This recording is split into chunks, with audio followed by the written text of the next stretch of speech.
Gubernur Jakarta Pramono Anung melarang pembangunan lapangan padel baru di kawasan perumahan. Sementara lapangan padel yang saat ini sudah berdiri dalam kawasan perumahan harus menghentikan operasi maksimum di jam 8 malam.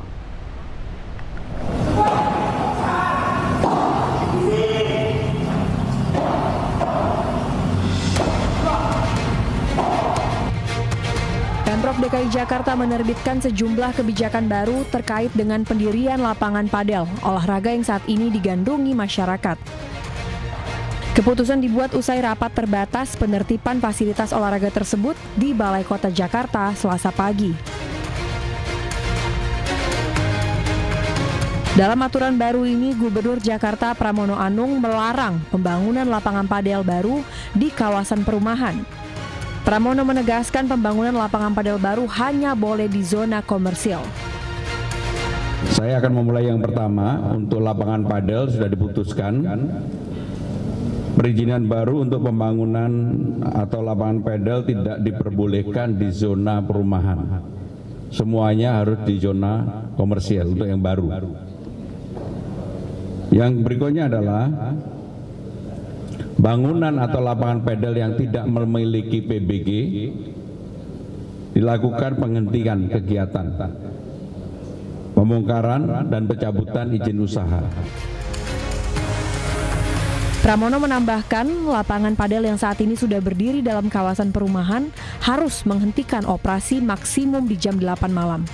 Serta aktivitas yang menimbulkan kebisingan wajib untuk membuat kedap suara. Aturan ini dibuat lantaran banyaknya keluhan dari masyarakat terkait suara bising aktivitas di lapangan padel yang berada di dalam pemukiman warga. Dari Jakarta, Berliana Mileni, Fihir Sutrisno, iNews melaporkan. Impor ratusan unit mobil pickup asal India menuai polemik. Wakil Ketua DPR RI Sufmi Dasko Ahmad mengambil sikap tegas dengan meminta pemerintah menunda rencana impor pickup asal India.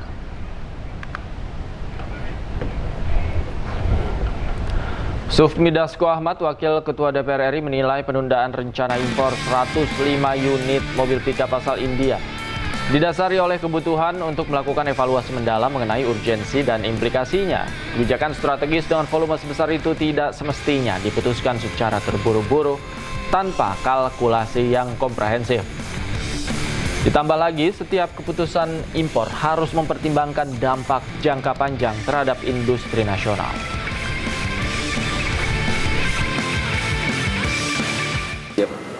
Jadi rencana untuk impor 105.000 mobil pickup dari India, saya sudah menyampaikan pesan kepada pemerintah untuk rencana tersebut ditunda dulu, mengingat Presiden masih di luar negeri. Tentunya Presiden pada saat pulang akan membahas detail-detail mengenai impor tersebut, dan tentunya juga Presiden akan meminta pendapat dan mengkalkulasi kesiapan dari perusahaan dalam negeri. Nah, sehingga kami sudah menyampaikan pesan untuk ditunda dulu, demikian. Pemirsa, Menteri Keuangan Purbaya Yudi Sadewa mengambil sikap tegas terkait pernyataan kontroversial yang disampaikan alumni LPDP Dwi Sasetyaning Tias. Postingan Dwi Sasetyaning Tias tersebut dianggap menghina negara. Jadi Pak Dewa ini bosnya LPDP. Menteri Keuangan Purbaya Yudi Sadewa menyesalkan perilaku dari penerima beasiswa LPDP Dwi Sasetyaning Tias yang memposting status warga negara anaknya dan memberikan pernyataan kontroversial. Bulan ke belakang nyampe juga. Ini paket bukan sembarang paket, isinya. Purbaya meminta masyarakat yang menerima beasiswa LPDP tidak seenaknya dan tidak menghina negara. Pasalnya, uang LPDP yang diberikan adalah uang dari pajak dan utang negara. Sementara itu anaknya masih bayi, belum tahu apa-apa. Purbaya meminta uang LPDP dikembalikan beserta bunganya dan akan blacklist nama tersebut. Anak-anak dengan paspor kuat WNA itu. Let's go. Saya harapkan ke depan teman-teman yang dapat pinjaman LPDP, ya kalau mau nggak senang ya nggak senang, tapi jangan menghina-hina negara lah. Jangan begitu. Kita Itu uang dari pajak dan sebagian dari utang yang kita sisihkan untuk memastikan SDM kita tumbuh. Tapi kalau dipakai untuk penghinaan negara, ya kita minta uangnya dengan bunganya kalau gitu. Nanti saya akan blacklist dia. Di seluruh pemerintahan nggak akan bisa masuk. Nanti kan kita lihat blacklist yang lain sendiri seperti apa. Jadi jangan menghina negara Anda sendiri. Lu sekolah biaya siapa? Dan saya sekolah pakai uang sendiri. Habis itu RATA uang sana juga. Setelah dokter ya pulang. Sebelumnya unggahan seorang ibu asal Indonesia yang tinggal di Inggris yang bangga karena anaknya mendapat paspor asing viral di media sosial. Warganet ramai-ramai mengkritik karena ia dan suaminya adalah penerima beasiswa LPDP dari pemerintah Indonesia.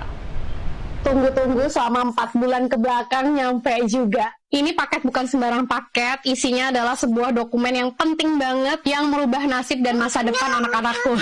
Kita buka ya. Inilah video dari pemilik akun @sasetyaningtyas. Postingannya terkait anaknya yang mendapat kewarganegaraan asing jadi perbincangan warganet.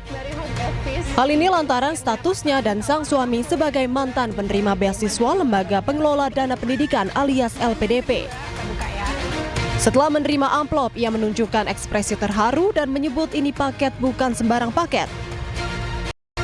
Dirinya mendapatkan surat dari Home Office Inggris yang menyatakan bahwa anaknya yang kedua diterima menjadi warga negara Inggris dan menerima paspor secara resmi. I know the world seems unfair, tapi cukup aku aja yang WNI, anak-anakku jangan. Kita usahakan anak-anak dengan paspor kuat WNA itu. Let's go. Sejumlah netizen pun bahkan mencari tahu data riwayat pendidikan dan status LPDP pasangan suami istri tersebut. Sementara ia dan sang suami merupakan penerima program LPDP dari pajak rakyat. Namun kritikan warganet ini justru dibalas oleh Sasetyaningtyas. Usai viral di media sosial, Sasetyaningtyas pun mengunggah tulisan permohonan maaf. Ia menyebut video tersebut dibuat sebagai bentuk rasa kecewa dan frustasi sebagai WNI terhadap kondisi Indonesia hari ini. Tim Liputan iNews melaporkan.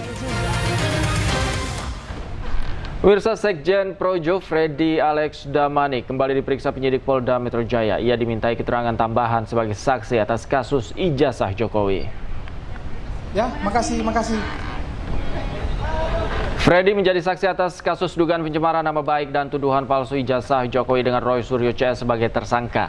Ia memberikan keterangan yang memperkuat laporan yang diajukan oleh Joko Widodo tentang pencemaran nama baik dan tuduhan palsu yang dilakukan oleh Roy Suryo CS. Freddy berharap keterangannya bisa menyempurnakan berkas perkara penyidik sehingga kasus ini bisa segera naik ke pengadilan. Kan Pak Jokowi melaporkan fitnah pencemaran nama baik. Tentu kehadiran saya akan memperkuat itu. Ya, akan memperkuat laporan Pak Jokowi itu bahwa ini benar-benar perkara fitnah dan pencemaran nama baik termasuk ITE-nya kan. Bahwa melalui keterangan saya akan menyempurnakan perkara itu. Jadi supaya dia bisa dikirim kembali.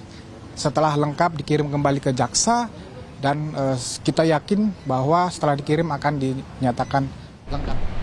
Pemirsa, sidang perdana pra-peradilan yang diajukan mantan Menteri Agama Yakut Holil Qomas hari ini ditunda. Penundaan dilakukan karena pihak KPK tidak hadir. Sidang pra-peradilan ex-Menteri Agama Yakut yang seharusnya digelar hari ini ditunda ke tanggal 3 Maret 2026. Penundaan karena KPK sebagai pihak termohon tidak hadir di persidangan. Pra-peradilan yang diajukan Yakut berkaitan dengan penetapannya sebagai tersangka oleh Komisi Pemberantasan Korupsi dalam kasus dugaan korupsi kuota ibadah haji tambahan yang diselenggarakan Kementerian Agama tahun 2023-2024. Sebelumnya, pada 8 Januari yang lalu, KPK menetapkan Yakut Holil Qomas dan mantan staf khusus Menteri Agama Isfah Abidal Aziz alias Gus Alex sebagai tersangka. Saya memenuhi hak saya untuk mengajukan pra-peradilan atas petersangkaan saya oleh Komisi Pemberantasan Korupsi.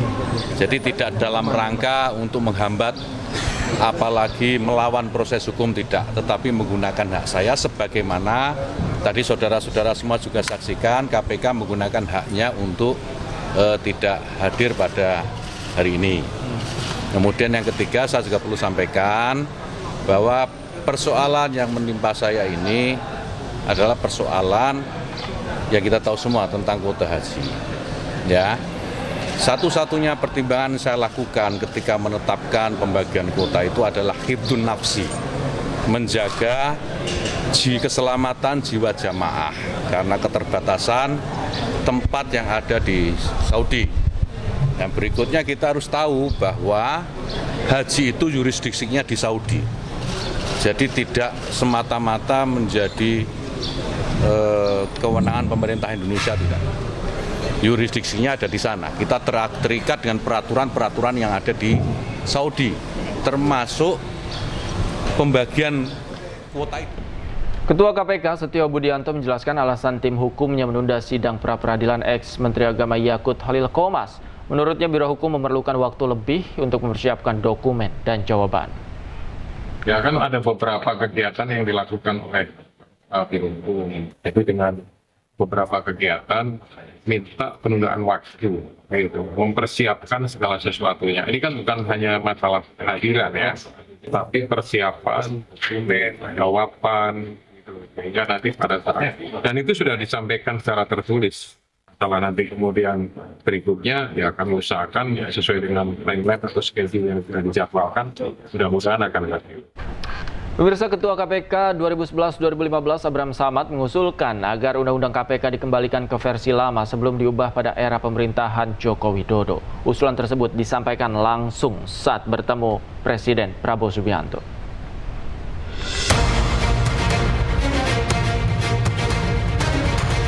Wacana mengembalikan Undang-Undang KPK seperti sebelum direvisi pada tahun 2019 pertama kali dilempar Ketua KPK periode 2011-2015 Abraham Samad. Usulan itu langsung disampaikan Samad saat bertemu Presiden Prabowo bersama 4 tokoh kritis lainnya. Ketika dia bertanya tentang KPK, saya bilang sebenarnya ada masalah dengan KPK.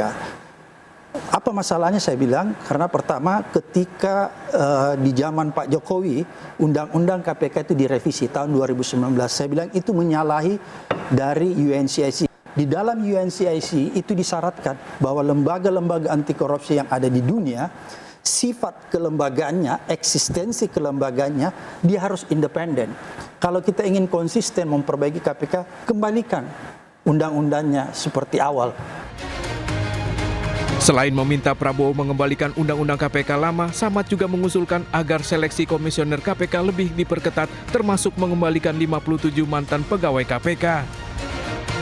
Sejak wacana itu dilemparkan Samad, sejumlah tokoh langsung mengamininya, salah satunya Presiden ke-7 Joko Widodo. Jokowi bahkan menyebut jika revisi Undang-Undang KPK bukan hanya pemikirannya, melainkan inisiatif DPR. Ya, saya setuju, bagus. Karena itu dulu inisiatif DPR loh, jangan keliru ya, inisiatif DPR. Tanggapannya bahwa itu di revisi waktu pemerintahnya Pak Jokowi itu seperti apa? Ya memang saat itu atas inisiatif DPR direvisi. Pak, tapi saya nggak tanda tangan. Pak, termasuk itu kan nanti juga diusulkannya soal pemilihan ketua KPK yang baru, termasuk yang diusulkan presiden. Tanggapannya gimana Pak?